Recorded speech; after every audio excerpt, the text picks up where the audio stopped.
Bonjour à tous et à tous, je vais vous présenter Papayou, qui est un jeu de 3 à 8 joueurs à partir de 7 ans.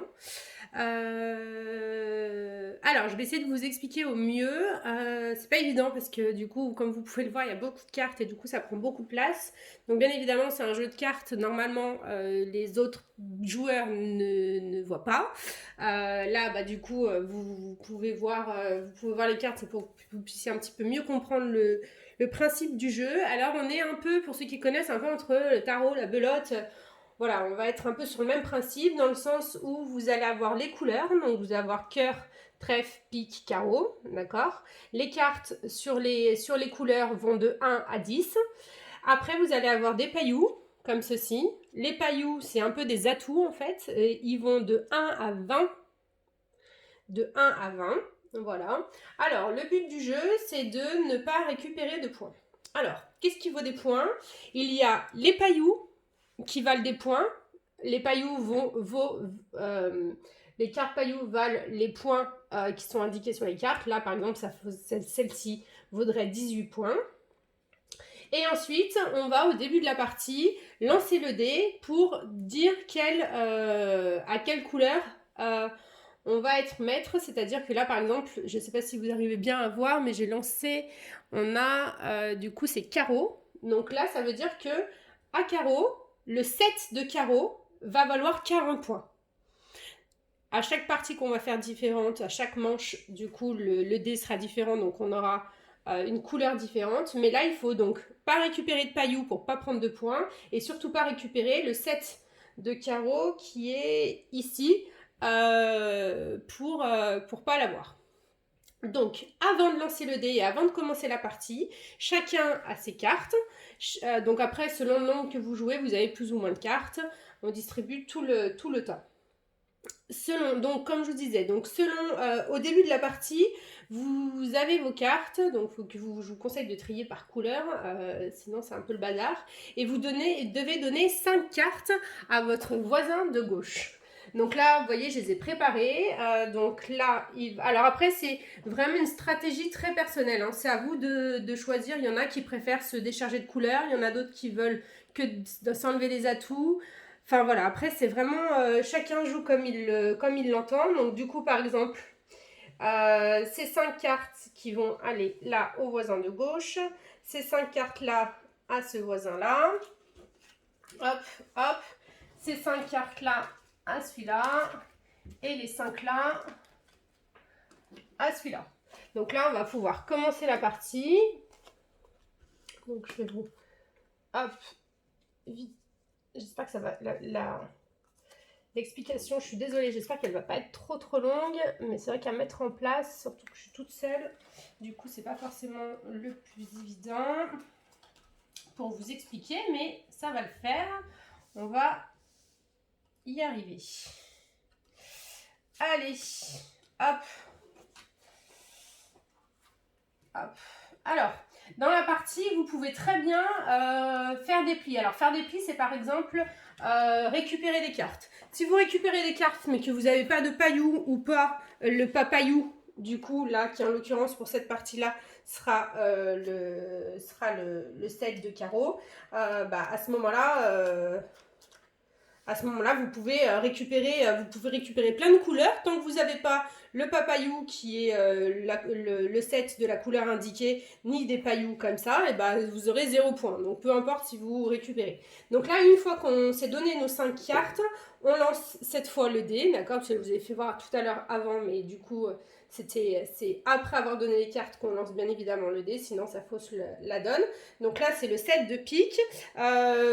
Donc c'est celui qui est à côté de celui de gauche, celui qui est à la gauche de celui qui a distribué qui va commencer. On va dire que c'est cette personne-là qui a distribué, donc c'est celui-là qui va commencer.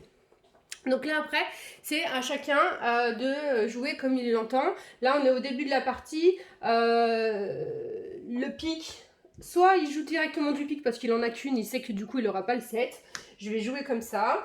Donc lui, bah, il va pas jouer ni le 10 ni le 8 parce qu'il risque de récupérer le 7, donc ça risque de lui faire 40 points. Donc du coup il va jouer cette carte-là. Lui il a que celle-ci, donc il joue le 5. Quand vous avez la couleur, vous êtes obligé de jouer la couleur. Vous n'êtes pas obligé de monter, comme vous pouvez le voir là, Là, il y en a un qui a mis le 3, on n'est pas obligé de monter dessus, on met le chiffre qu'on veut. Mais par contre, vous êtes obligé de mettre la couleur. Si jamais vous n'avez pas la couleur, à ce moment-là, vous pouvez jouer soit une autre couleur, soit vous débarrasser des pailloux. Ce que je vous conseille, c'est de vous débarrasser des pailloux qui sont gros, comme ça vous enlève des points, vous êtes sûr de ne pas les récupérer pour vous. Ensuite, donc là, ce joueur-là, c'est lui qui a le 7 de pique, donc il ne va pas le mettre parce que vous voyez que là, il n'a aucune carte qui est en dessous de ça, donc il va forcément prendre la main. Donc il va pas mettre le 7, sinon il va le récupérer. Il va mettre le 9 parce que de toute façon, le 9, quoi qu'il arrive, il va récupérer la main. Et comme là, c'est une main à pique et qu'il n'y a pas de papaillou ni de paillou, à ce moment-là, on s'en fout parce qu'il va récupérer cette main, mais là, ça lui fait 0 point. Donc il récupère la main qu'il met à côté de lui. Maintenant, c'est à lui de jouer. Donc lui, il va décider de jouer, par exemple, du trèfle. Voilà. Il joue du trèfle. Ce joueur-là va jouer du coup la seule carte qu'il a en carreau. Pardon, il va jouer du trèfle, c'est du carreau. Il va jouer du carreau. La seule carte qu'il a en carreau, c'est là. Lui, il a un choix multiple. Du coup, il va peut-être jouer le 10 parce que il y en a. C'est la première fois qu'on joue à carreau, donc il a pas trop de risques de choper des pailloux, voilà. Et il se dit qu'il a peut-être pas de risque de choper des pailloux, mais lui, comme vous pouvez le voir, n'a pas de carreau. Donc lui, il a la possibilité soit de se défausser et de donner n'importe quelle carte de couleur, soit un paillou. Bon, du coup, il va donner un paillou, parce que du coup, il a le 19, il n'a pas envie de se le récupérer pour lui. Donc du coup, voilà. Donc, celui qui a mis le 10, c'est le joueur numéro 3. Du coup, il récupère la main. Et là, par contre, sa main, du coup, lui coûte 19 points. Du coup, c'est à lui de jouer. Lui, qu'est-ce qu'il va jouer? Lui, il a plus envie de garder la main parce qu'il ne sait pas trop quoi jouer. Donc, ce qu'il va jouer, c'est qu'il va jouer des pailloux parce qu'il est sûr. Il va jouer le 4 parce qu'il est sûr de ne pas remporter. Donc, quand on joue des pailloux, on est obligé derrière de jouer du paillou. D'accord? Parce que la règle veut qu'on joue du paillou. On peut pas. Si vous n'avez pas de paillou, vous pouvez vous défausser d'une autre couleur, mais si vous jouez du paillou, c'est pareil, on est obligé. Donc là, lui, il va imposer à tout le monde de jouer du paillou. Il a joué le 4 parce qu'il y a 4 joueurs. Donc il aurait été la carte la plus forte, mais il sait qu'il a le 1. Donc du coup, il sait qu'il ne va pas récupérer la main avec son 4. Lui, il a 5, 6, 7. Bon, il se dit qu'il va peut-être la récupérer la main, donc c'est un peu compliqué, mais il va prendre le risque. Et il va jouer le 7. Et puis lui, il sait qu'il va récupérer la main, donc il va mettre la plus petite carte. On pourrait se dire qu'il met de la 20 parce que quoi qu'il arrive, il va récupérer. Mais il faut encore se rappeler, c'est pas comme au tarot, c'est que ça vaut 20 points. Donc même si on récupère sa main, il vaut mieux prendre un paillou faible pour pas trop avoir de points. Et lui, il va mettre son 3 parce qu'il n'a pas envie de récupérer la main, parce qu'il n'a pas envie d'avoir des points.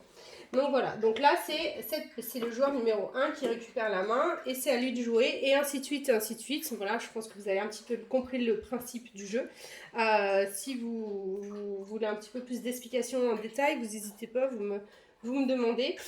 Donc voilà un petit peu le principe du paillou. Il est assez addictif. Nous, on a joué avec des amis qui ne connaissaient ni le tarot ni la belote. Ils nous ont dit au début, oh là là, c'est quoi ce jeu? Et au bout de 2-3 parties, c'était devenu un peu addictif. Et maintenant, c'est vrai qu'on est un peu accro à Papayou parce que c'est un petit jeu assez sympa de stratégie. Voilà, on joue pour soi, on vous donne des cartes. Enfin voilà, c'est un petit jeu de cartes sympa. Voilà pour Papayou.